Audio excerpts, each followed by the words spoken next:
thank everybody for coming here today to have a conversation about reading instruction and the process of teaching students to read.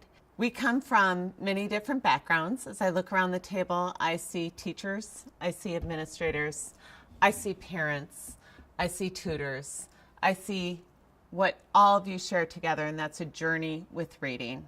So now, is there somebody who would like to share their story about this process that you've been through? I came from my experience as a special education teacher was that we were pretty much trained in whole language instruction, and we were expected to use it for the first 20 years of my career, and I thought I was teaching students to read. We were told that if you just put lots of books in front of students and you had them read for 2 to 3 times as much as a typical reader would read, and I get that theory behind that, that they would come about and they would be readers. And we had some successes, and I was feeling pretty proud of myself. And but there was always that information that as they went through the grades and they got to middle school, that I'd always hear that our readers were still struggling. And so in the back of my mind, I was thinking to myself, well, did I really do what I was supposed to do for all these readers? So our district last year decided, with the new administration, decided to go into a different direction and pursue systematic reading instruction. And for many of us, that was a complete 180 from where we were. And a lot of us were defensive. And, we had heard that the founders of the Reading League were coming to speak to us, and they were going to tell us everything that we were doing wrong. So, I put on my proverbial suit of armor, and I was ready to go at them because, for 20 years, they were the enemy. So the proponents of systematic reading instruction, and so I was ready. And they came in and they spoke to us, and they told us they gave us a lot of information, and they gave us a lot of evidence that I was so ready to try to, I guess for lack of a better word, battle. But the more I heard them, it was so difficult to say, well, that's wrong, because they kept giving us research. And they kept giving us good reasons behind every decision that they made. And I thought to myself, maybe I have to change a little bit. And for me to make that, and I have to say I made a complete 180 in my way of thinking. And I have to say, after 22 years of teaching, I almost feel like I'm a completely new reading teacher. I'm a special education teacher, but my professors from grad school said that 70 to 80% of what you are going to be doing is teaching kids to read, so you better be good at it. And I thought I was, and so I took a nice slice of humble pie and ate it and decided that I was going to teach a little differently, actually a lot differently. I think the thing that convinced me to open up my thinking was that when some of the founders of the Reading League came to our district to present, they came with lots of sound research. They came with plenty of reasons why doing things a different way made so much more sense. And they were straight, matter of fact, to the point. There was no beating around the bush, and they told us this is why this has to be done, this is how some of these things have to be done, and you should be doing them right now. And for a lot of us, that was hard to swallow, because it meant changing almost everything we did. And, hearing that you're doing things wrong for 20 years, even though you're working really hard, is not easy to handle. However, we had to remind ourselves that we are educators and this is what we do. Because if we're going to ask our students to change, we've got to be ready to change ourselves. Mm-hmm. Great. I'll go next. Yeah, if you go like. ahead. I was a public school teacher for 9 years. Most of that was done in a 4th grade classroom. It was an inclusive setting, so I worked with a special education teacher. I was also a certified special education teacher. And between the two of us and the 4 New York State teaching certificates between us, we did not know how to take our 4th graders who came to us as non-readers or very poor readers and make them into better readers or readers at all. And we tried, right? We accessed what was available to us, whether that be professional literature or other folks who worked in the school district, things that were popular at the time. We went and saw the top speakers and bought the top products and bought into the most popular approaches and methods. And I spent tons of my own money on leveled books so that I could do leveled reading groups, and kids still weren't learning how to read. And I felt like we kept scraping and scraping for the answers, and we would get things back like, well, if they haven't learned to decode by 4th grade, they're probably not going to. So we need to teach them compensatory strategies. And I just didn't accept that. I was like, geez, they're 9. They're 9 and we're giving up on them as literate people. And I hadn't read the research yet, but it's kind of an intuitive thing to know that your quality of life is going to be better as a literate person than a semi-literate person or a non-literate person. So I just kind of kept fighting to find those answers, and I would find little scraps and bits here and there, but I just couldn't, it was always out of reach. And I made a decision 9 years into my career to quit my job and get a PhD in reading education. Now, I had already had a master's degree in reading education. So I asked myself, how was it that I could be certified to teach kindergarten through 6th grade, general education elementary, kindergarten through 12th grade special education, kindergarten through 12th grade reading specialist, and I still did not know how to pluck a non-reader up and make them into a reader. It wasn't acceptable to me. So I went ahead and made a really big change, and the first doctoral seminar that I attended was Benita Blackman's Cognitive Psychology of Reading. And I went in there, and that's when I first met a number of people who ended up becoming co-founders of the Reading League. And I went home that night and I cried and I cried and I cried to my husband, and I said, in the 3 hours that I sat there, I always explained it was like Hogwarts. It was like Harry Potter going to Hogwarts. Like, it was this whole realm of knowledge and an alternate reality that I did not know existed, and you needed to find the secret platform to get there. And it shouldn't be that way. It shouldn't be that way. If our jobs are to teach children how to read, then we need to have access to that research and those practices immediately. And I understand that you only get a couple of years in an undergrad program to get prepared to teach students how to read. But, and I was mad about that at first, I really was. But in retrospect, I think, who are the faculty in schools of education that are teaching reading methods courses? And they typically are not the folks who do the research on how kids learn to read, right? Those people are coming from cognitive neuroscience, those people are coming from linguistics, those people are coming from speech and language disorder studies. And so the type of folks that are teaching the methods course, their special areas are in international, global, and multicultural children's literature or adolescent composition, which are fabulous things. But taking those classes is not going to help you as a teacher teach a non-reader how to read.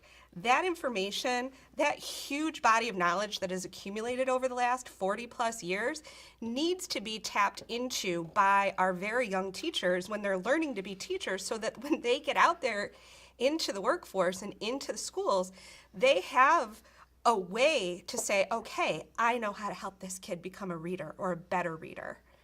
So that first night in Benita Blackman's Cognitive Psych of Reading seminar, I met Maria Murray, I met Chris Munger.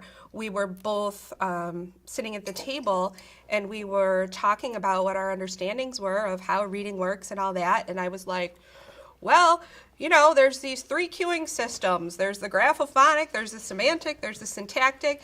And, you know, I kind of felt Benita looking at me like, And, you know, throughout that first night in that first doc seminar class, I had my thinking corrected point by point by point by point based on science, research.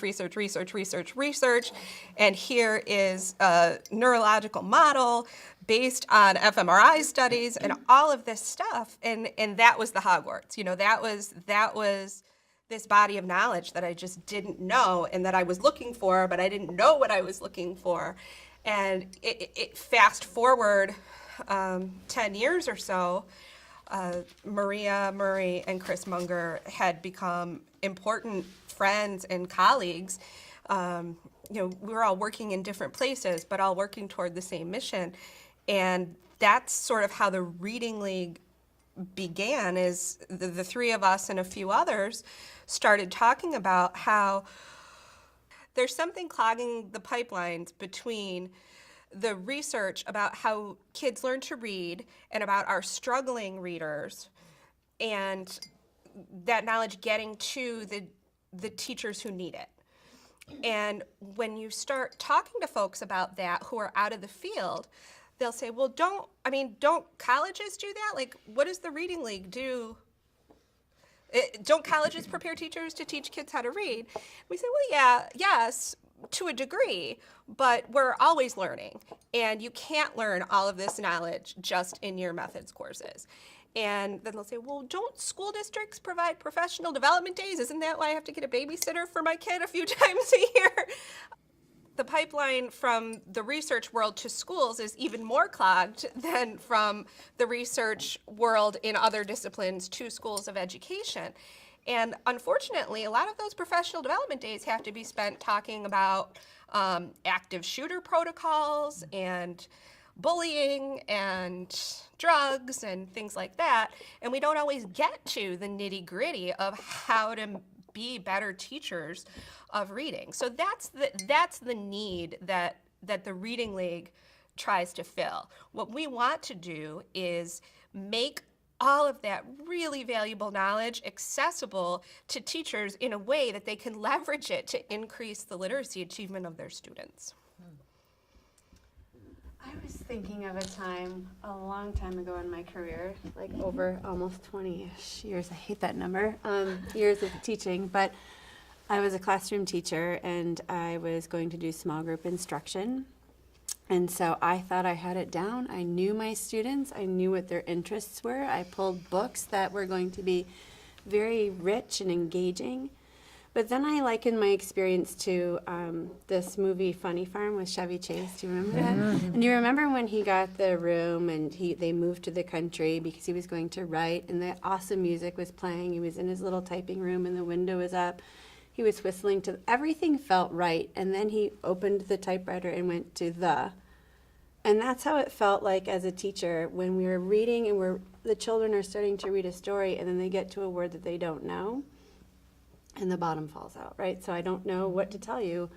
Give it a good running start. Skip over, come back. You know, what is the picture telling you? Like all of these things other than really looking at the word. And that experience to me just sort of, I was frozen, right? But I didn't really have the answers in terms of, I didn't know what I didn't know years ago, right? So as my journey through my work world has transformed, I became an instructional coach and still this elusive, what do I do when children are struggling? And I knew the things that I'm saying doesn't really quite make sense, but I don't know what I don't know. Now, at the same time, I became a parent, and my son was entering elementary school, and he had all of these struggles with reading. But as I was told, he's just a boy. Just give it time, and he'll learn to do this when he's ready. And I'm like, okay, because I kind of subscribed to the same thinking. That's what we were told, and that's what we went through. And I thought, yeah, something's not jiving. And then I started a doctoral program, and then it gave me access to research and just the knowledge building. And my role as an instructional coach working at a district level where we're seeing the same problem looking at data across 5 buildings. The struggle mirrors the struggle my son is having and why. And it goes back to instruction and knowing what you don't know. And I go back to that experience that I had as a teacher at the table, and we're doing the best with what we thought we had at the time, but we just don't know anymore, right? So my whole journey through all of this was around building my own knowledge, but I'm on my silo journey. But I'm trying to figure this out as a practitioner. I'm trying to figure this out as a parent, and there is no one that I can even connect to and connect with. So the heavens opened up for me when I had the chance to go to a curriculum overview, because they brought the science of reading, which was what I was reading about on my own personal journey, and the forces aligned, and then it aligned me with people that are now in my life. And the founding members of the Reading League, when we all came together, our stories are so similar. We're in our own silos, and we're doing this important work, but we don't know that there are others out there that are doing this important work or are in search of these answers as well. And my role as a parent is now one to kind of work as an advocate with other families and the teachers, because I had to get over that hump as I'm trying to support my son and figure out, because he's dyslexic, how do I help him, but how do I infuse this knowledge within a school system that may not yet be ready to receive it or think they have to receive it. And that's a big struggle for me, but I see that as a driver for me to work with other, not just the parents, but it's the teachers as well, because you know what you only know, and if you believe that you're doing the best you possibly can, you don't want to discredit that, but there are other ways, and it's the knowledge building piece, and that's where the Reading League is really coming into play with me personally. Right, so I can network with other like minds of diverse shared experiences, but we have different approaches to arriving at the same strain. But also networking with others within the system, psychologists, administrators, parents. We all come to the table wanting to know more about how to help children learn to read, and then we leave and fulfilling that in different parts of our roles. And I feel like that's the void we're filling as the Reading League has come to be. Yeah. Your story reminds me a lot of mine, only yours is shorter because I'm a lot older. And I'm either a slow learner or I'm persistent. I don't know which it would be. But my story is that I started teaching 46 years ago now. I taught in 3 different states and 6 different districts. I was a reading specialist. I have a master's in reading specialization. And I got to the end of my career here in New York, and it bothered me that I still had kids I couldn't reach. And I said, I can't retire after 40 years and retire feeling like I don't know what I was doing in my career.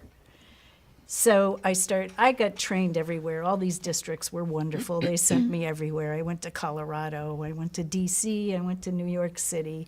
I was trained in all different kinds of things, and yet I still had kids who couldn't read. So one day, a year before I retired, I called the Orton Gillingham Academy, and I explained this to them. I just don't want to retire. And the woman on the phone said, boy, have you come to the right place. And I really feel like that's the case.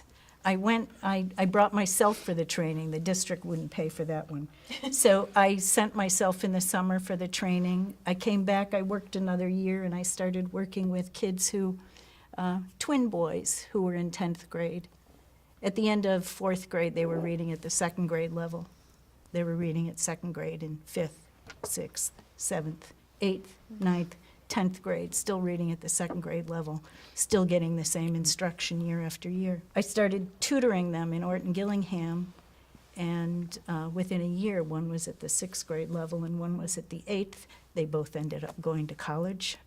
And so what I found was there is something that works. And I was alone in my district, and I couldn't get people there to understand it, or even the other reading teachers. We were in the midst of whole language and big box programs. So I was alone. And then that was about the time when I discovered the Reading League, and it was nice to find like-minded people. So I found we had a film in our town, and some people from the Reading League came, some dyslexics, parents of dyslexics, and we had a panel after the movie, The Big Picture, Rethinking Dyslexia. So for me, I'm optimistic because it took me 40 years to get where you are in 20. So, you know, I really feel like things are happening faster and a lot better for everybody right now. During the Orton Gillingham training, there were teachers and parents who were in the training all sitting around the table, and people said, I've heard this here before too, how come nobody told me this? And it's learning the structure of language, and it's learning, it's explicit, it's systematic, it's direct instruction, and that is what worked with these kids. The 10th grade boys, when I was working with them, they said to me, how come nobody told me this before? And it's just, it makes the acquisition of reading makes sense to them. Could you explain to us what systematic and explicit instruction involves? Or what did it involve for you with working with these two students? It involved starting at the beginning with the sounds of letters, and then 44 phonemes, 44 individual sounds, teaching them those in a systematic way so that they were adding on all the time. Then 6 different syllable types. Could you tell us, Pat, what working with those two boys was like, and what their response to their success was? Yes, I can tell you that it was really meaningful to me, because now I was at the end of my career and I could say, aha, I can teach reading. Since then, I have started tutoring. I opened up my own tutoring business, and I've never had to advertise. There are enough kids who need help. Probably the biggest advocates I have are the parents of these kids. The mother of the twins happened to work in our school as an aide. So word gets around, and I have been tutoring, and I take on one child, and I hear from parents about, you know, this is what it's like for my struggling child, and I say, oh, I know I can help them. So I start working with that child, and then I don't want to stop until that child is, you know, far enough along so that they don't need me anymore. And so I keep trying to retire, but I keep getting more and more of these children who need help. But I think your story too is so meaningful because it goes back to these students were in 10th grade, and it's going back to what you were saying. We don't have to teach them compensating strategies. The best compensating strategy is teaching them how to read in a precise, systematic way, and it can work, and it does work. It's age limitless. Yeah, the toll on their self-esteem, you can't say enough about that. I mean, these boys, I think, will be scarred for life because of what happened to them. But that is one of the biggest things that I do in tutoring, is to try and improve self-esteem by talking to kids about, you know, it's not you. I don't like the term learning disabled. I call it teaching disabled. People don't know how to teach, and they didn't know how to teach you. There's nothing wrong with you. So. And I've heard a number of times the phrase, you don't know what you don't know. A number of you have said that already, right? And it brought to mind for me an interesting parallel about, you know, so we're saying to children, you know, those of us when we're teaching and we don't know as much as we know now are saying things to kids like, try harder. I mean, look harder, right? Does that make any sense to tell a child to look harder at that word or try harder, right? But we're doing that, and the parallel to me is, as adults, we were kind of doing it to ourselves, right? I don't know what I don't know, so I'm just going to keep trying harder, doing the same, right? I'm just going to keep hitting this nail over the head because it's the only hammer I have, but it's not working, and we bent the nail. I mean, Classic definition of insanity. Right, and I guess that's kind of what came to my mind as I was, thinking, listening to your stories and thinking about mine. It certainly lends itself well to my story. As an instructional coach, I was the they that kept telling you to work harder and get going, and whole language was certainly the approach. I was teaching all the teachers how to master. With the big aha of that moment, that's, when the coming together of people in my life that had research brought to the table.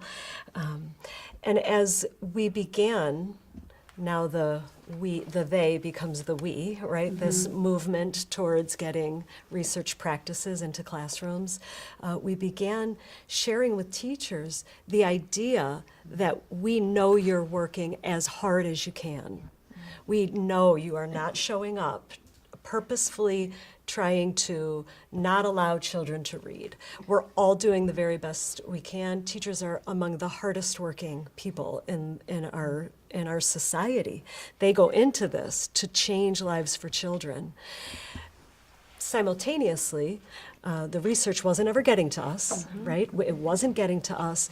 And as the folks here sitting around the table started to come into contact with each other, the movement, the momentum of getting these practices, the systematic, sequential, phonetic, and phonological practices into classrooms, we started seeing children come alive.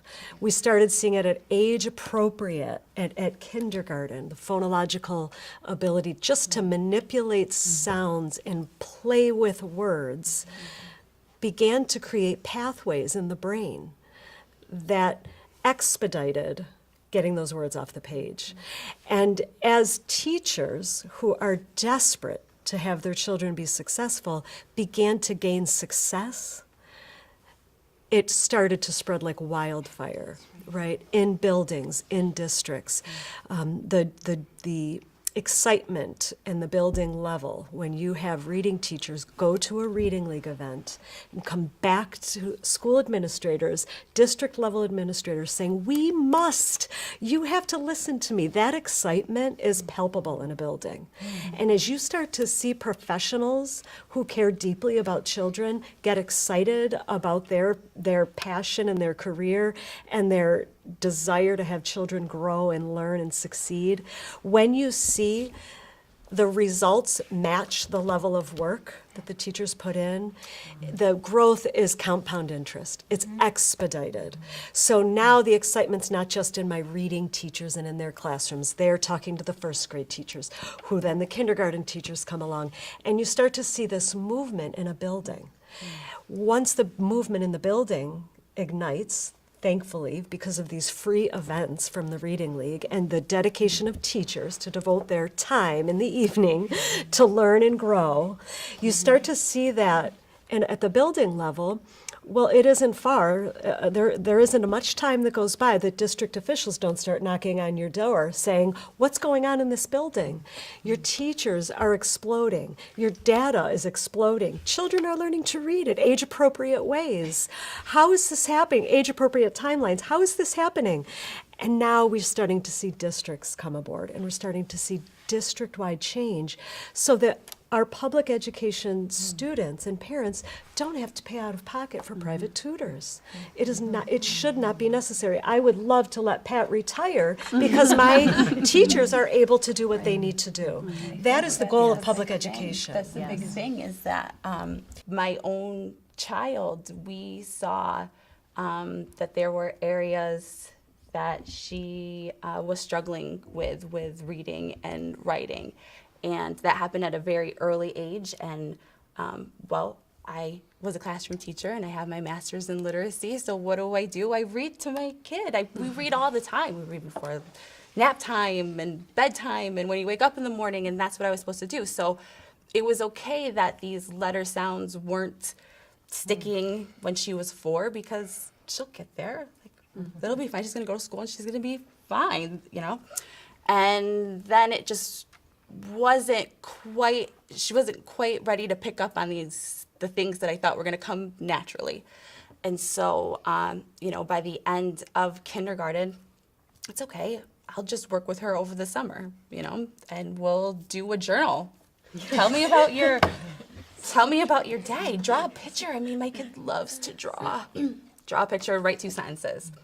That'll be fine. Like, I am going to catch her up by the start of 1st grade by doing this. And she would fight me through these sentences. And I just was like, it didn't make any sense. Like, why?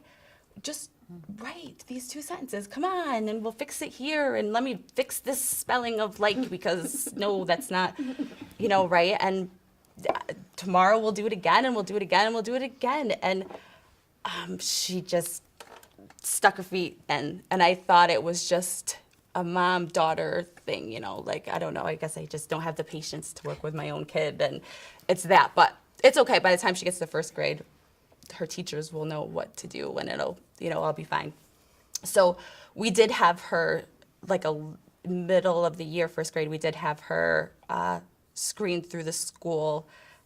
I don't know what the psychologist did, a small thing, assessment to see if maybe she did have dyslexia. And it showed up that most of her things were developmentally appropriate. So we were on the right path. It'll be fine, it'll come. And I don't think you want to hear anything else as a parent than the reassurance that it will be okay. Oh, she is young. It was just nothing. I'm doing the right thing. I'm reading to her. The teachers are doing the right thing. It's like, fine. Okay, cool.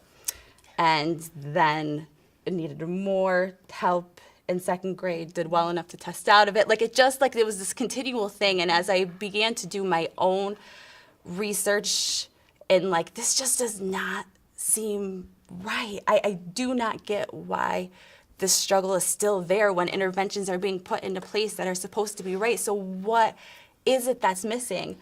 And I felt on my own. I felt like there's no one else that's going through this. My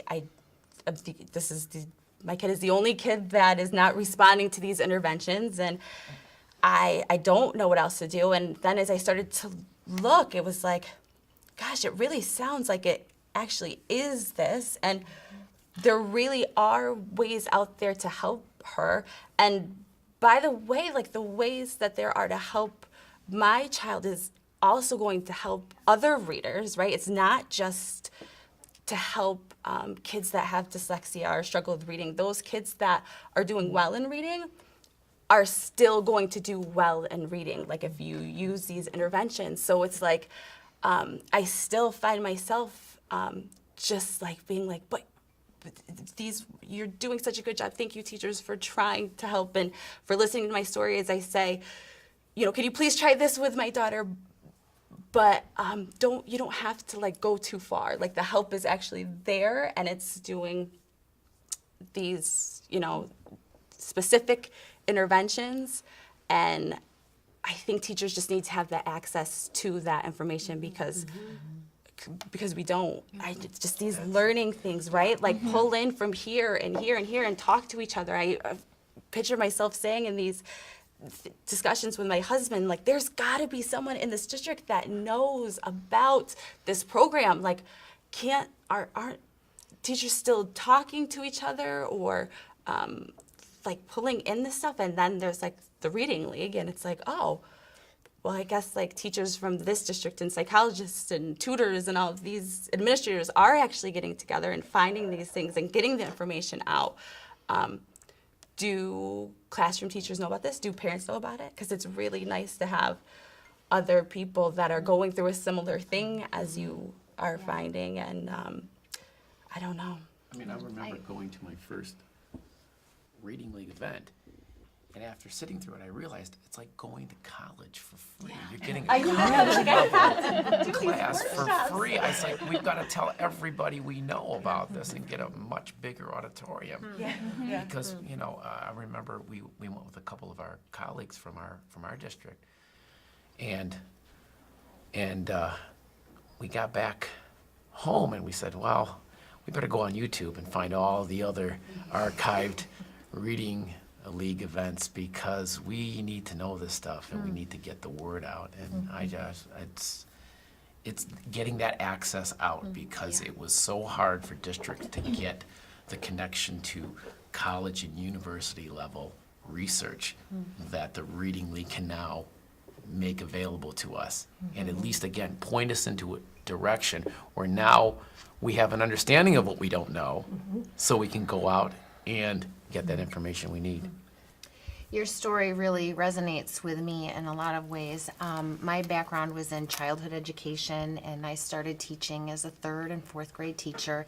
And again, same things. Like, I would have these kids that I didn't know what to do with, and I was 22, and I said, well, let's read a lot, read an extra lot. What are you interested in? Let me find books on this. Yeah, like book sets. I'm gonna build your prior knowledge. I'm gonna do all I can.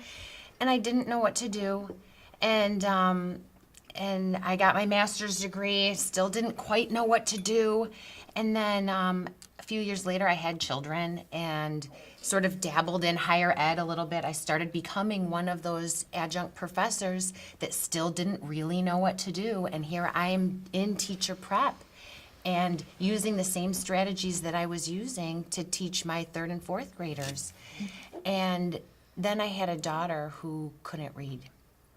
And she, like I said, I was an educator. I started reading to her, before she could walk, before she could talk, before she could sleep through the night. Every minute, reading, books.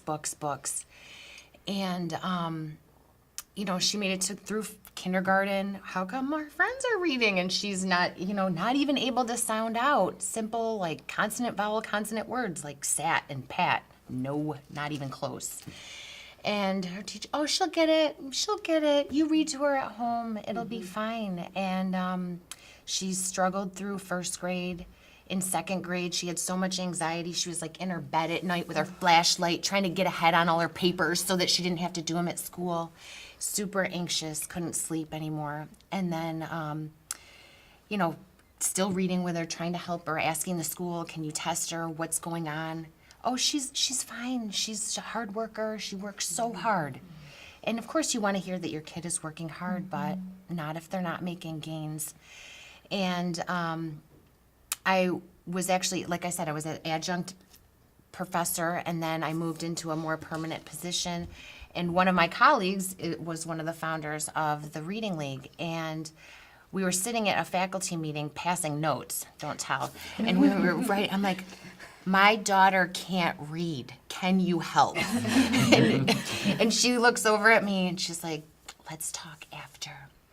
And so, and that all came about after a parent conference that I had with her 4th grade teacher, who said to me,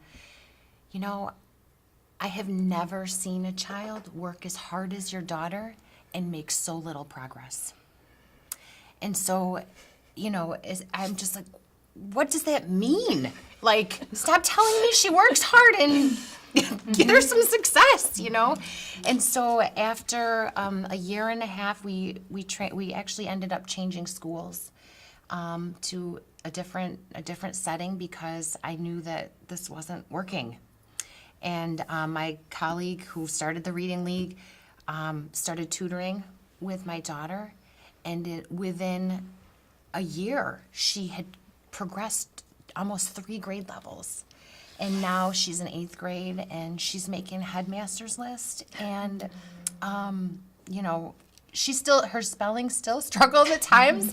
She's getting there little by little, but she's making A's in school and learning about crazy physics and hard science and knowing how to decode with syllables all of these academic words. And she's doing really well. And so obviously there's this emotional pull. Like once your child walks through this journey of not reading to reading, you are transformed and a believer in some ways. Like this works. I have seen the deep success in my own family, and it has transformed the trajectory of my child. And I you know, like Heidi said, I'm like, okay, I'm going to get my PhD. I'm starting to, you know, and working hard on this. And so my journey really has been motivated through, you know, love of my kids and seeing their success, and also that knowledge as a teacher, like, what am I doing? I have to know for my students who are going to be teachers. I have to know how to help them so that when they get a child like my daughter, they will know what to do. But the whole notion of reading is not natural, that's something that resonates with me because as a reading specialist, I advocated for the whole language approach. I worked with my students on the whole language approach, and I helped them to jump over the hurdles, no matter how hard I had to push them to get over those hurdles, when in reality, I could have moved those hurdles right out of the way for them by doing an explicit, systematic, sequential approach. And until I had my own daughter sit in front of me and read a level text, and I knew she was being taught by the same approach, and the story was about gymnastics, and she had a lot of background knowledge on gymnastics, and she loves gymnastics, and we read all the time, and she knew the word gymnastics and balance beam and flexible, and then she got to the girl's name, and the girl's name was Kate, and she didn't know what to do. And she looked at the picture, and she looked at the words, and she reread, and here I am, you know, being the cheerleader for her to do all that. And I thought, holy cow, she cannot decode this simple word. We have a problem. And it led me to not only for the students I was working with, but with, you know, how can I support her to do more research and to work with my colleagues and to talk about, we didn't know this. And then I got very mad, like I was angry. I did not know this. And I was upset that I didn't know this. And I wanted to go back and apologize to all the children that I worked with, that you know, all the approaches that you talked about, and how I was just saying, well, just try a little harder. When in reality, I was just not doing a good enough job helping them. And so when we had discussions, and the realization was, there's a lot of teachers in my position. There's a lot of teachers that don't know. So let's do something about it. Let's help them. And so when we thought about moving forward with the Reading League, it was to make that connection and to help them understand. And there's this whole research base. Why didn't I know about that? Why didn't I know that there's, you know, years and years and years, 30 plus more years of study about how the brain works, or the simple view of reading, or things like that. And how many other of my colleagues do not know this? So we needed to do something about it. And I feel like that's kind of where we are now. Could someone talk about the simple view of reading and how that has impacted your instruction or leadership with reading? I'd like to talk about that, but I would like to back up a little bit. 30 years ago, my stepmom called me and said, I want you to teach your brother to read, and he was 18 years old. And so she had ordered Hooked on Phonics, and I was going to school to be a teacher, so she thought I could handle this task. And I think it lasted about a month because he felt like he was reading baby books, and it wasn't working for him. And to this day, he's still not a reader. So I finished up my education and went to school for my master's in reading and learned all about guided reading and running records, and you know, this was it. So took my position as first grade teacher, second grade teacher, and year after year our school was saying, gosh, kids just aren't where they need to be in reading. They're not making those guided reading levels, and why aren't they getting there? And so I took a position as a reading first coach, and I did that for about 5 years. And so now they were taking reading and breaking it down into the Fab Five, you know, that phonological awareness, phonics, the vocab, comprehension, and fluency. And I'm like, this is it. And I remember that the light bulb went on a little bit when we were studying phonological awareness and that foundation, and kids really being able to hear the sounds in words and just play with words without seeing them on paper. And so I'm thinking, now we know. But we also maintained our practices in guided reading at that time, and we weren't seeing a lot of gains. And then suddenly, reading first went away, and I took an administrative position, and I came into a school who was just finishing up reading first. And I remember sitting at data meetings and, you know, someone saying, oh, look, you know, their oral reading fluency is not where it needs to be, so we're just going to put them in a fluency program. They're going to read more and they're going to try to read faster, but they still could not decode words. So that's kind of been my journey up to this point, and I still held on to that love of guided reading, and I said, that's it. You know, my teachers here at our school just aren't confident in being guided reading teachers, and we need to learn more about this. And our district last summer went to a guided reading conference, and we were ready to spend, you know, $750,000, and we went to the presenters and we said, you know, can you please show us your research? We'd like to see, you know, what it is, what schools you're working with, and the gains that you're seeing, so we can justify this to our superintendent and to our board. And they weren't able to give us any of that. And then it's the reading warehouse, right? What is the where you can look clearinghouse? Yes. And I said, I noticed that you're not in the What Works clearinghouse.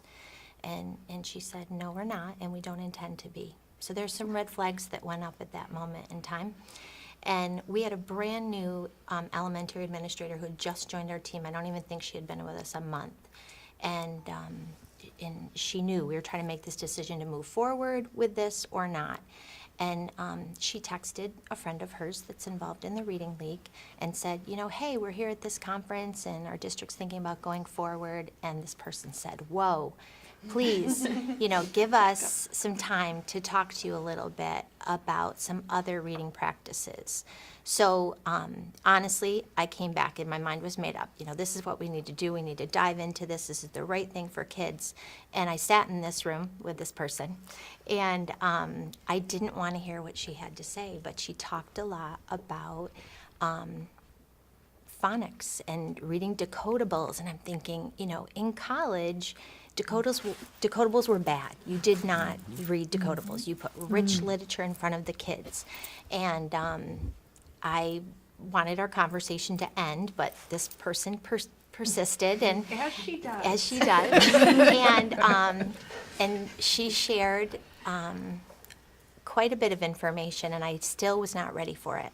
But in October, I went to the Reading League conference with some teachers from our district, and I went to a workshop on the simple view of reading, and it started to make sense. And it was there that this gentleman said, you know, when we're doing guided reading, we're really teaching kids to guess.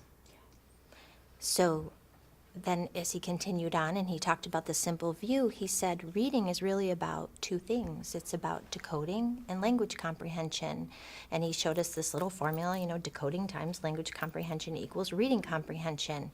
And then he showed us the Scarborough reading rope and how it's just broken down into two components. And it made me think a lot about that missing link of decoding. And I think some of the stories that we're hearing around the table today are our kids don't know how to just read the words. So as a principal, I'm thinking, okay, well, we just administered all of those running record benchmark assessments to our whole school. And the most common thing that was at the top of each running record was student cannot decode multisyllabic words. And perhaps they could read easier words, but when they get to those longer words, they did not have the word attack skills that they needed. So hence began our journey with the Reading League, and we've had some people come in and work with our teachers at our district PLC meetings and talk to them and about the Scarborough reading rope and about the importance of decoding. And looking back at our guided reading experiences with kids at the table, I think they were more of like a language experience for them. We were working on the L side, but not enough on the D side. And one of my first grade teachers sat in a couple of the Reading League offerings, and she came back and she said, we need this. We need to do something more with decoding. And this is a person who is a lover of guided reading books, and I've spent so much money furnishing them for their classroom. And she said, we need to get these assessments, and we need to assess them to see really what they know, what, you know, and where we can intervene. And then we need to find the products to do this. And so we've been working with a company that came in and taught us very systematic approach to teaching the decoding piece. And the story that I have is in this very same first grade classroom, in September, I went in and there was a little boy who said, I can't read. And I said, oh, you can read. And what did I do? I went back to my guided reading whole language, approach, and I put a book down that was called A Jungle. And I said, you can read this. And I opened up to the first page, and there's a picture of a monkey. And the reading that he had to read, a monkey. And I said, so read that to me. And he said, a, and then he looked at the next word, monkey. And I said, well, get your mouth ready and think about what makes sense and look at the picture. And he did. And he said, a monkey. And he looked at me and I said, you just read that page. Good for you. And I turned to the next page and there's a picture of a banana. And he had to read a banana. And he left the table thinking he was a reader, read aloud to the entire class. And then a month later, I go to the Reading League conference and I realized that he can't really read the word monkey. He doesn't know all the sounds, that make up that word. And we're teaching our kids to guess. So, my K-1-2 teachers are definitely on board. They see that the need for kids to figure out what it is that they know about the code. Where do we enter in to pick up from where they need to so that they can unlock that code. And so, new story, same class, different student. Now we've been delivering this program, and there's this little boy, different boy, I can't read, and the teacher's been working with this particular decoding program, and then he goes over to read decodable text, and he pulls it up on his iPad, and he says to the teacher, I can't read this. And she said, why don't you give it a try? And she assigned this book because she knew that it matched the lesson that was happening at the table. And he started reading it. And he said, I can read this. And she said, yep, I knew you could, because when we spend time over there at that table every day and we work on your sounds, you're learning how to unlock words, and look at you reading. So he finished that book and he was so excited. And then it's 2:30 in the afternoon and most kids are just tired and they don't want to learn. And he wanted to read another book. And she said, okay, well, I'm going to go over here now. And he said, well, maybe I'm just going to stay over here by you, like in case he needed her. And he stayed there next to her, read the entire book, and said, I can read. And I was like, this is so awesome. And then I saw this child a month later in music class. I was in doing an observation, and the music teacher put up the lyrics to On Top of Spaghetti and said to the first graders, boys and girls, this is that time of year when a lot of you are starting to read, so I'm going to put the words up here. And he shouted out, I can read. So now he's taken that belief in being a reader from the classroom into the music room. And when the class was over, I said, come on over here. And I brought him over to the computer screen. And I said, I heard you say you could read. I said, which words in this do you know? And he's pointing to all these words. And the class is starting to leave. And I said, well, your class is leaving now. And he said, well, wait, I know more. And he wanted to get to the bottom of the song. So we just always thought that decodable readers were a bad thing. And thinking back to my stepbrother, who you don't want them to be that old, middle schoolers and high schoolers and adults trying to go back to that level. It's like, let's crack this thing in K-1-2 and create that foundation, because what we're learning with our work with the Reading League is that once they've cracked that code, they've got it for the rest of their life. And then we have the rest of that journey to work on that L side.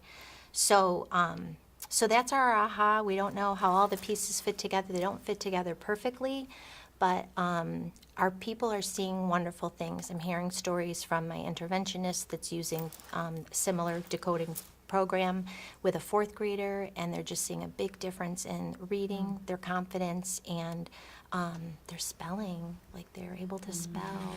And we tell the kids it can get tedious to sit and be learning these, all of these skills at the table, but we want them to realize that, there'll be words that are going to come at you, and you're going to be able to read any word that we put in front of you because you know how to crack the code. And one of the prompts that they do have in this program is they can read multisyllabic words when they get a little bit older. And they can read challenging, more challenging, or most challenging. And the kids are saying, I want to go down to the most challenging. I want to see if I can read those words. And they're just shocked when they can do that. So I wish that I knew that. My teachers have all been on the same journey. They all went to the same school of guided reading that I did.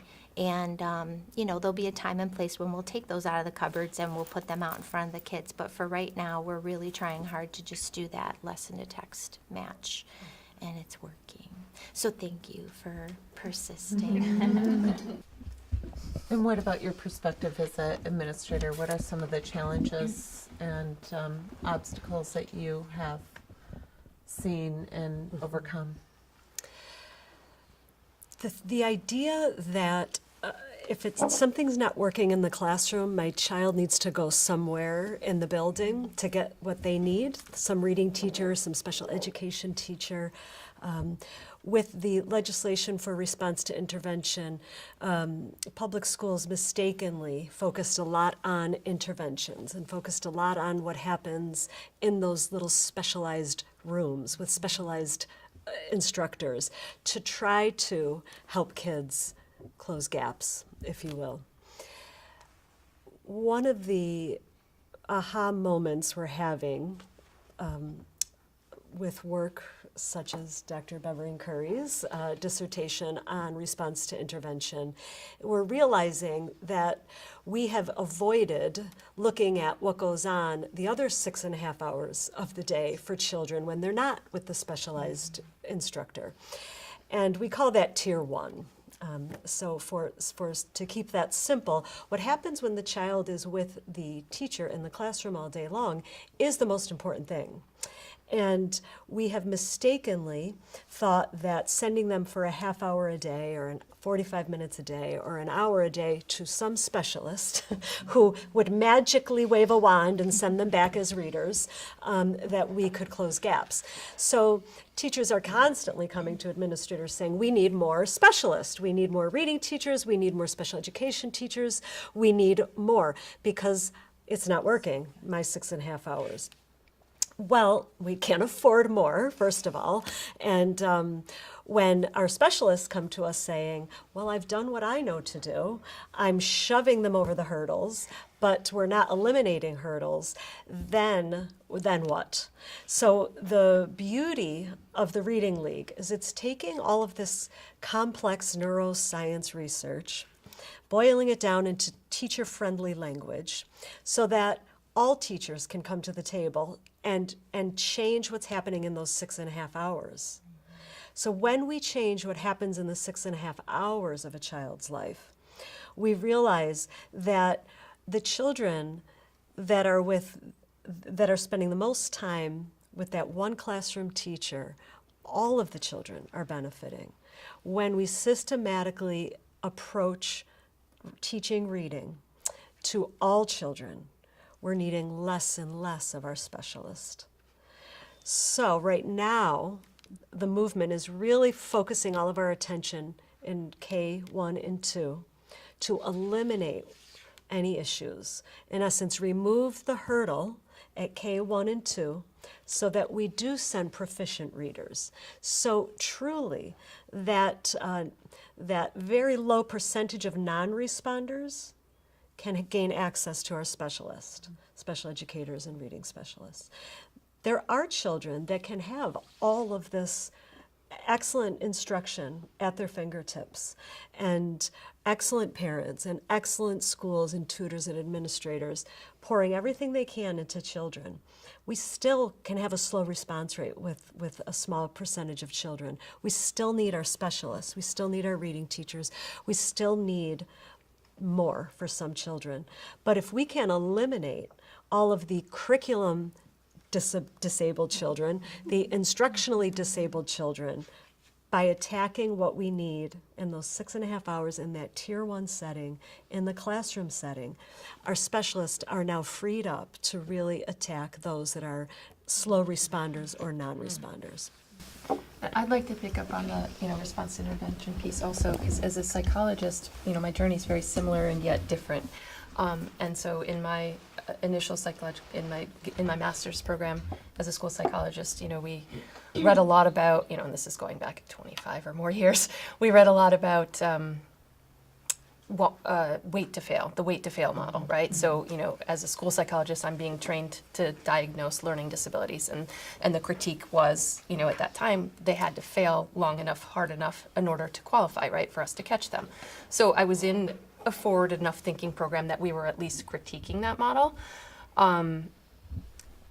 And then I ended up in school systems that weren't, right? But I don't want to go there yet. I want to go to, I mean, now, unfortunately, what we're doing with response to intervention in almost every case is watching them fail. I mean, as a psychologist in private practice now, the kids that I'm seeing, they're flatlining for years. You know, I ask the parents in the schools for any data that I can get. And I say to the parent, you know, your child hasn't been responding to the intervention for like 3 years now. What are they telling you about that? Well, they upped the level, or, you know, why are we watching them fail, right? Why are we not changing? I mean, so it's so exciting to me to hear, you know, administrators and teachers changing their practices, because I hope ultimately I won't have a job diagnosing so many kids, you know. But I want to go back to my journey as a psychologist. So, you know, we were critiquing this whole wait to fail model, but then I get in the school systems, and it's, you know, you can't test that kid in kindergarten, first grade, second grade, third grade. They won't qualify, you know. And so I had to work in that model, and I will never forget an early case that I had. A little boy, you know, obviously I'm not going to use his name, but he had about 5 A's in his name, and he was repeating kindergarten, and he couldn't identify the letter A. Now, the only reason he got to me is because the parents insisted, right? Because my school was like, no, you do not test a kindergarten, they'll never qualify. But there is no way of denying that that poor child had dyslexia, right? He couldn't identify, I mean, and he'd been in good programming, he'd been in good preschool programming, he had a parent who was reading to him, and he couldn't identify the letter A, and it was in his name multiple times. But we couldn't do anything about that. And that was one of my turning points, and one of my biggest turning points in my career as a psychologist, which made me go back and get more training, was, you know, I did all my fancy diagnosis, and I, you know, I'd noticed that a lot of kids were referred to me for behavior problems, really had learning or reading problems. And, you know, I'm sitting at a table explaining my results to, you know, the special education committee, you know, which of course includes the referring teacher. And I say, he has a learning disability in reading. And I mean, to this day, I cannot erase her face from my mind, where she just looked at me and she said, I know that. I want to know what to do, right? I mean, think about, you know, as teachers, you were doing the best you could, and then you send them to the next level thinking that person knows. Well, I didn't know. I was only taught to diagnose it, right? And it wasn't even a diagnosis, right? I'm confirming. Teacher says, hey, kid can't read. I'm going, yeah, you're right, can't read. What does that do? What does that mean? So I went back to, you know, I had already been thinking about getting a doctorate, and I went back and kind of interviewed all my professors, and, you know, what do I do? And, you know, most of my school psych professors were a little bit like, well, you know, you did your job. You identified it. And I said, no, there's got to be more. I can't just say. Naming it doesn't help anyone. And so, but one of my professors with a neuropsych specialization said, I have someone for you to meet. And I went over, and that's when I met Benita Blackman. And I started my doctoral program. I took her courses. I did a postdoc fellowship with her.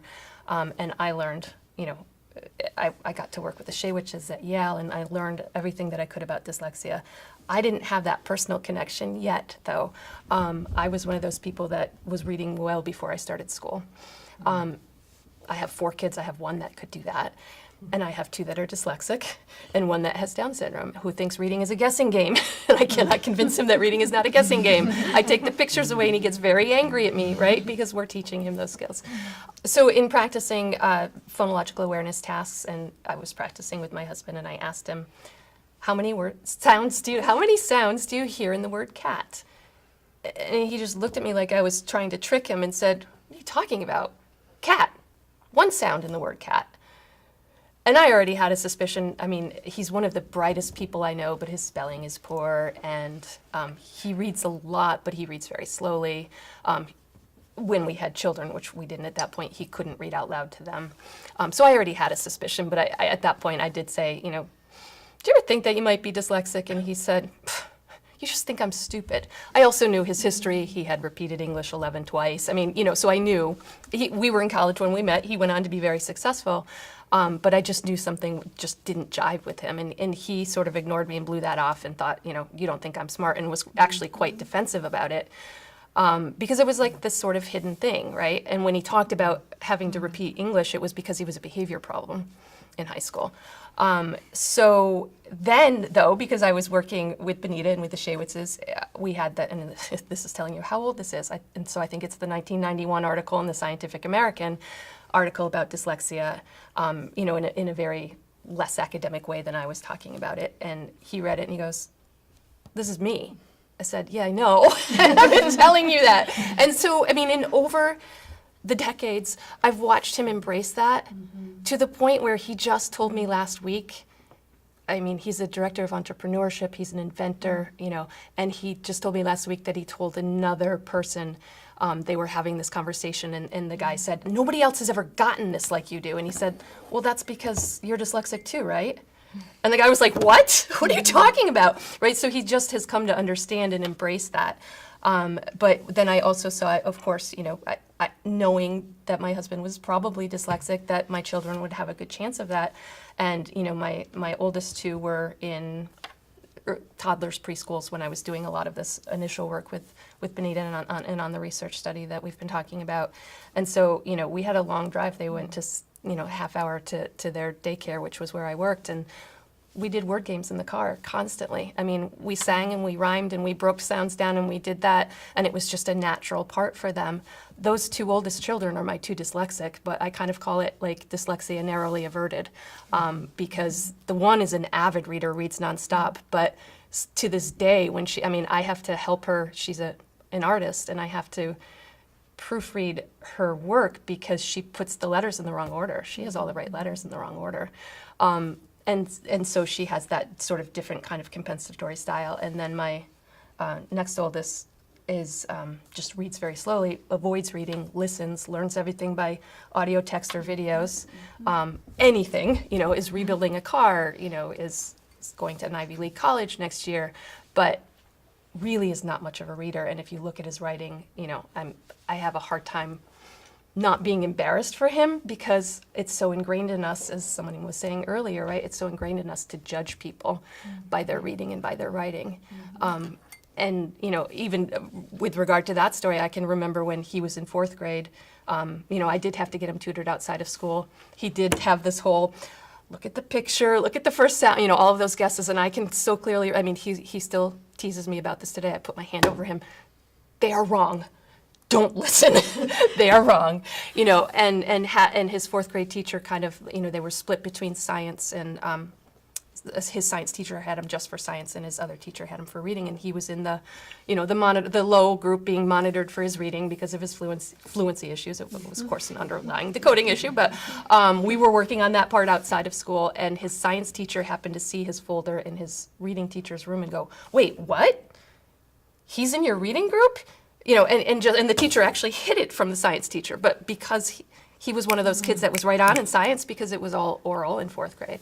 So I want to kind of go back to being isolated and siloed, I guess, in my own work as an instructional coach, trying to figure out how best to help not just my students, but help the teachers help the students, and at the same time having lived experience as a parent of a student in another district that's going through the same problems, right?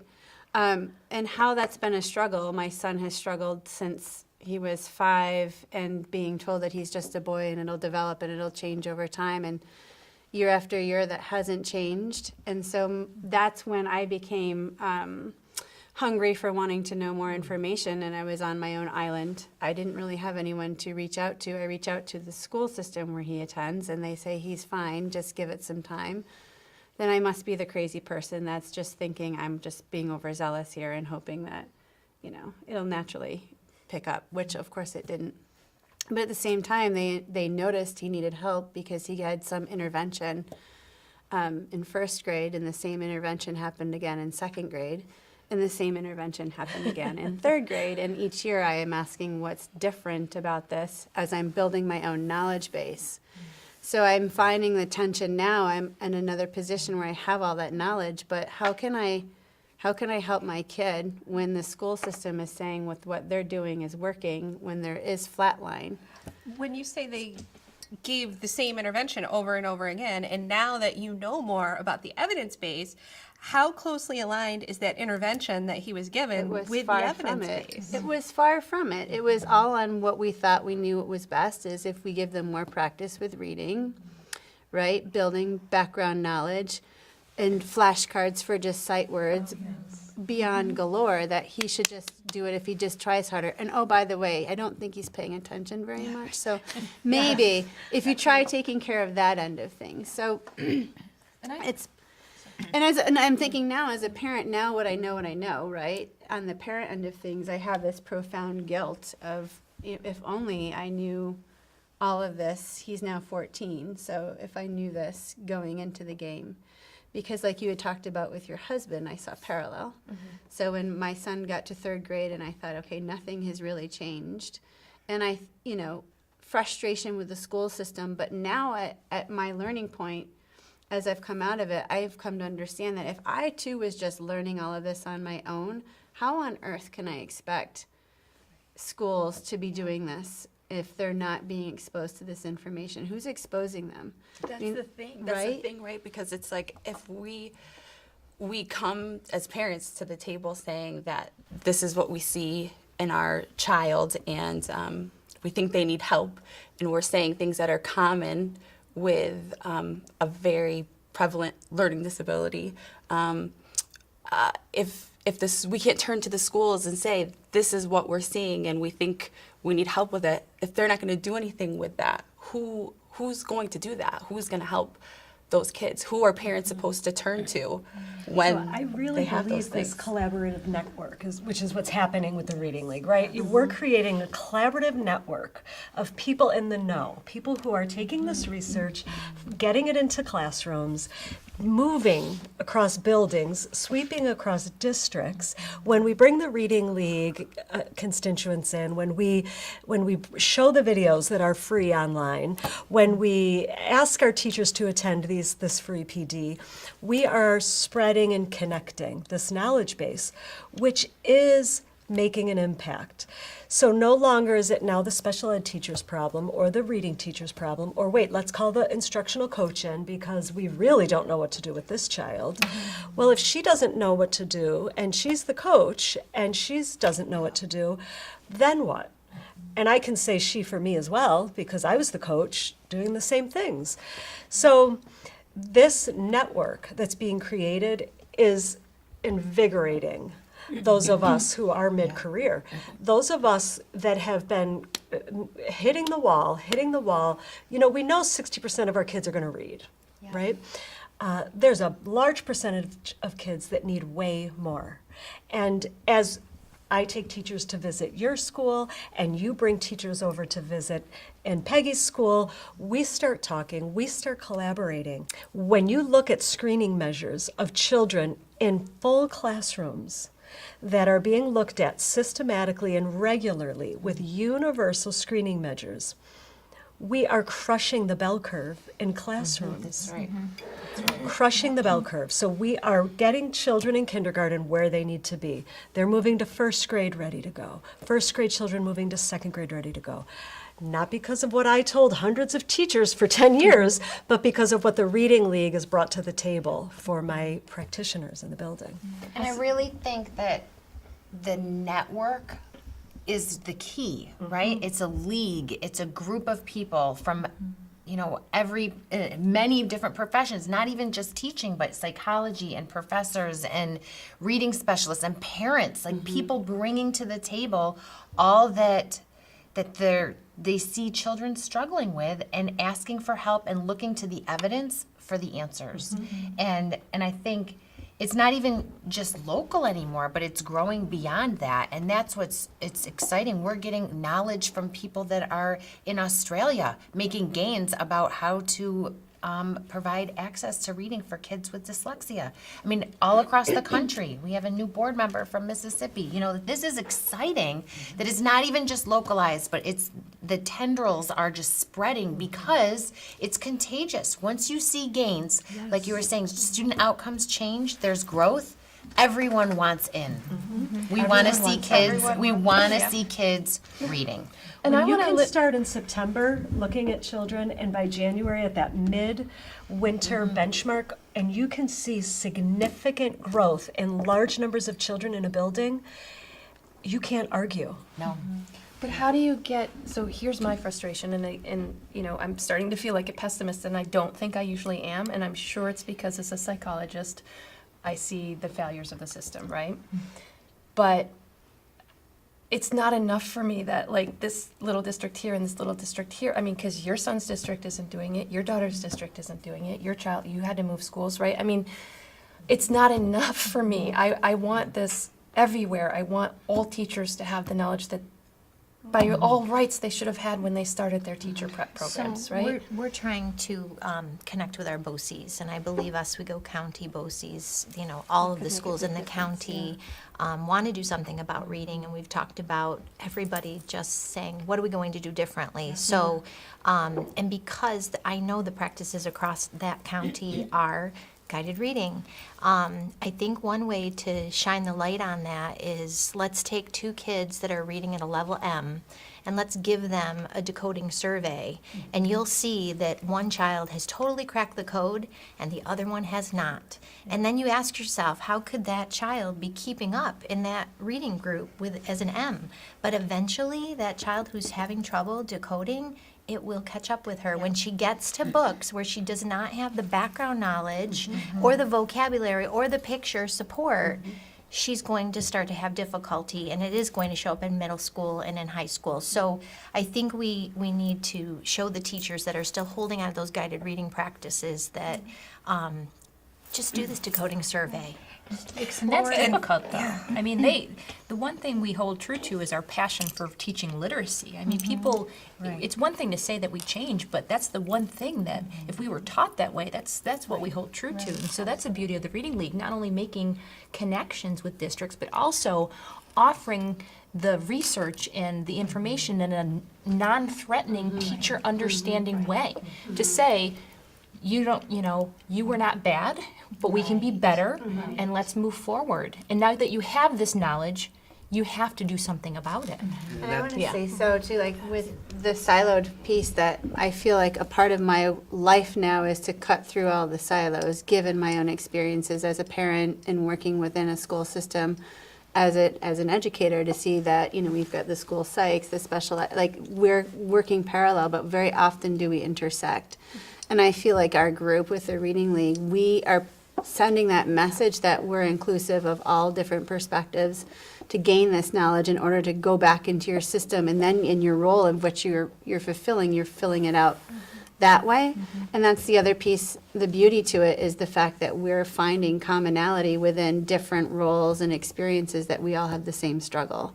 And I think what you said was brilliant about the fact that what we're trying to do is make this non-threatening, because it can be intimidating to shift and change in the change process, and that stymies growth in many cases. But how can we continue to push through and flourish, and that it's okay? I mean, having done book studies with 40 educators in another district and reading a specific book, some were very upset with saying, why don't I know this? And just getting over that hump and, you know, trying to push through the work. That's so important that we keep that message moving. So a number of stories have been shared about folks with who were either special educators or reading teachers who taught kids who struggled, or parents of kids who struggled. But it's important to pull that lens back. The Reading League isn't just about those kids who struggle with learning to read. The Reading League is about all kids, and the Reading League is about all teachers. So when we offer events for teachers of students who are learning English as a new language. We offer events for teachers of adolescents who are working on multisyllabic words.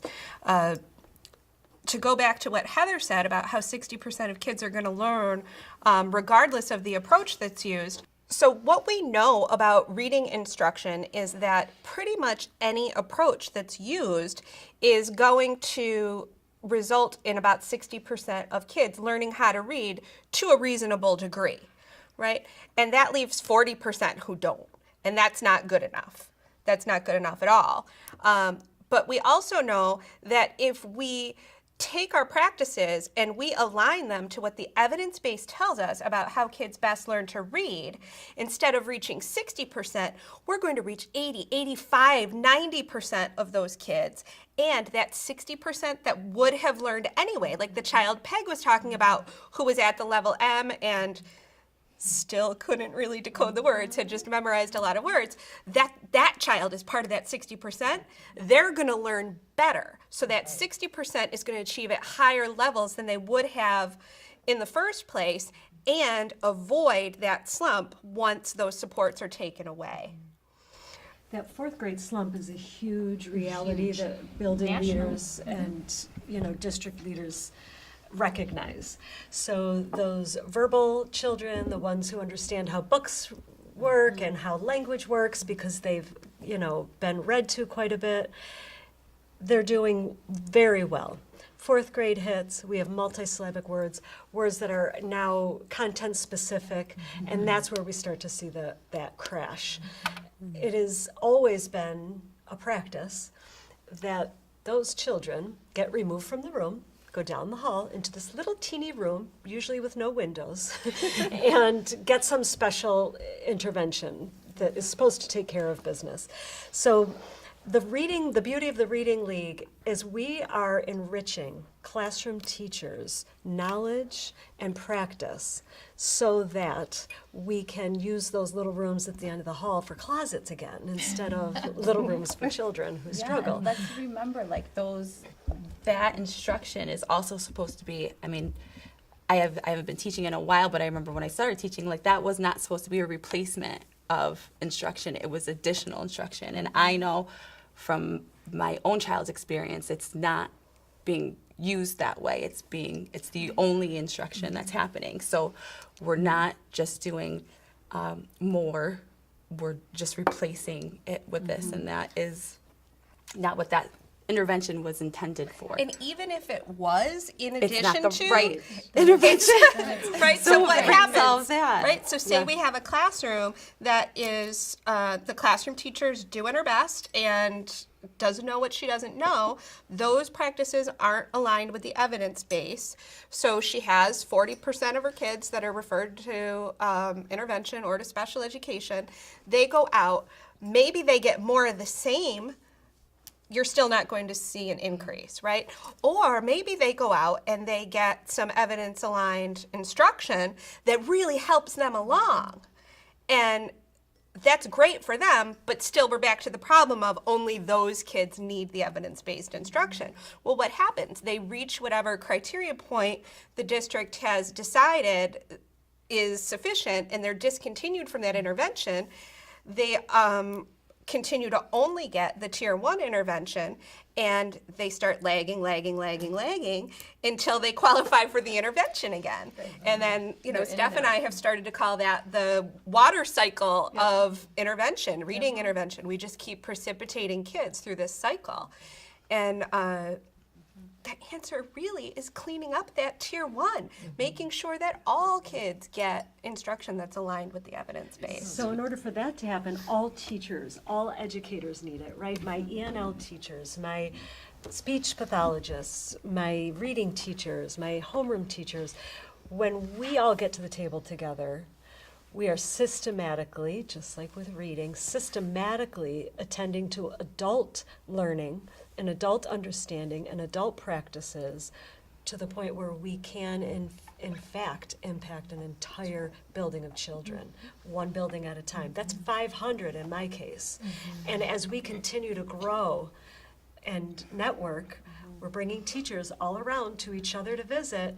That excitement has come from the Reading League, from teachers meeting each other at the Reading League and saying, can I go visit over there? And they want to come visit us. And as that continues, that's how we're making true systematic change. in I our think area. it fills a need too for classroom teachers and other people who work in the schools to have a professional organization. Teachers have not had that. Teachers have always been working in their silo or talking to each other, but professors have time and the setup to collaborate with each other, and teachers don't.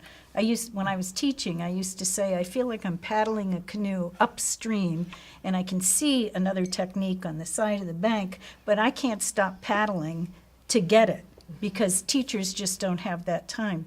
The Reading League provides it locally and free, which and gives them an opportunity to work with professionals, which I think is something teachers want. You had talked about, our adult learners in our schools, and I think it's so important for the administrator to understand and be present at those trainings, because the only way to support them is for us first to understand what it is that they're learning and to watch the reaction, because for some of them, they are going to say, why didn't I know this? Oh my gosh, I'm going to put this right into practice. And for other people, it's a crisis for them because they feel guilty for everything that they've done, and they've lost their identity. If I'm an interventionist and I've been taking the kids to that small room, who am I now? And now the classroom teacher's going to deliver that instruction. What am I going to do? Where do I fit in? And then there's those that are going to be in denial and not be ready to accept it. So administrators must be involved in this process and be there to support their adult learners as they move through. And then, of course, the Reading League is just a wonderful network as well. Sometimes we need those adult learners to be the higher level administrators, right? The school district that Steph and I work in, and this has been a multi-year project for us, is to try to get all of our Tier 1 literacy instruction aligned to the evidence base. And we couldn't have come as far as we had come without the undying support of our assistant superintendent of curriculum and instruction, who luckily for us was a former physics teacher, so it was a no-brainer for him. Like, we just laid it out and said, here's what the scientific research base is, here's what the profit-driven, commercial, popular, the McDonald's and the Snickers bars of reading instruction are, but this is really like our fruits and vegetables. This is really where we need to be. And he understood that. He's a science guy. It was a no-brainer for him. The hard part was going through that grieving process, and it really is a grieving process, right? Like, if it comes down the pike that big change is going to happen to reading instruction, which elementary teachers in particular hold very, very dear to their hearts, we have to be ready for things like, at first it's denial. Like, yeah, they're not, we're not going to actually have to change. Just keep doing what you're doing. And then when it becomes apparent that yes, you are going to have to change what you're doing, you go through the anger, right? I'm going to the union, or this offends my professional freedom. And then we might get into bargaining, right? Like, okay, I will do 20 minutes a day of evidence-based instruction, but I'm going to do the other stuff the rest of the time, which, like Peg, like you've learned, right? That cancels each other out. Like, you can't spend part of the day saying, this is how you solve a word, and then part of the day saying, don't try to solve that word. Look at the picture. Skip it. What do you think it might be? So there's bargaining. And then, hopefully you can get a critical mass of teachers that will stick to it and see the results, and it doesn't take very long to see kids respond to this type of instruction. We can move into that level of acceptance, right? Yes, things are going to change. The teacher that I was is not the teacher that I am anymore. Our profession, just like any other profession, has a knowledge base, and we need to move forward with it to do the best thing we can for our kids. We've been talking a lot about the art of teaching and the science of teaching. And not wanting to cripple the artistic teaching styles of folks that, you know, are that hold on to who they are, right? And that's the way I describe it with teachers. You can still be who you are. That art of who you are as a teacher is amazing. It's just who you are. And I need you to be a little different from the one next door because I have different kinds of children. However, the science of teaching is the science of teaching. And so those best practices are the must part. And when we think about change and systematic change, we have to think about what are we going to stop doing, right? We're not extending the school day. So I can't ask you to do this on top of what you've already done.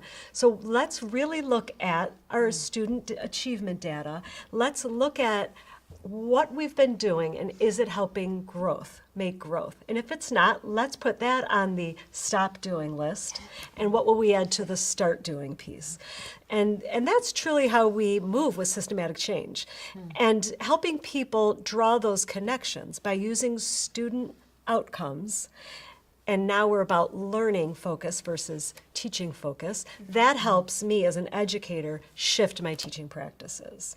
You know, I think for so many years that teachers and school districts have been viewing these systematic, explicit reading programs or practices as rigid. They've been told these are rigid, and there's a difference between being rigid and being systematic. And I think that that's the key, is to change the vocabulary that we're using. These are not rigid, they're systematic, and systematic does not mean that your child is not going to be engaged or your students are not going to be engaged in it, because I see it every day.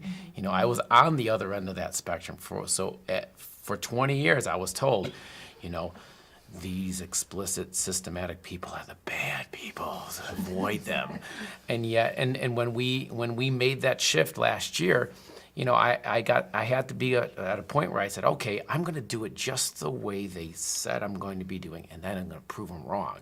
There you go. But I still haven't proven them wrong because it works. And I'm working with kids who come to me broken, they don't know how to read, they don't like reading, and they're coming and they are reading and they feel good about reading, and they're making progress by the week, and it's amazing to see students who no one else thought could read, and they're reading. And it's not because I'm doing something magic or that I'm great. I'm just doing something very systematic and very explicit. And it begins with teacher knowledge, and that's the beauty of the Reading League. Continuously informing teachers of what best practice is and what is aligned to the research. And that's the thing too, is as a special education teacher, I always thought, you know, if I don't think I'm the greatest thing since sliced bread, I shouldn't be in front of your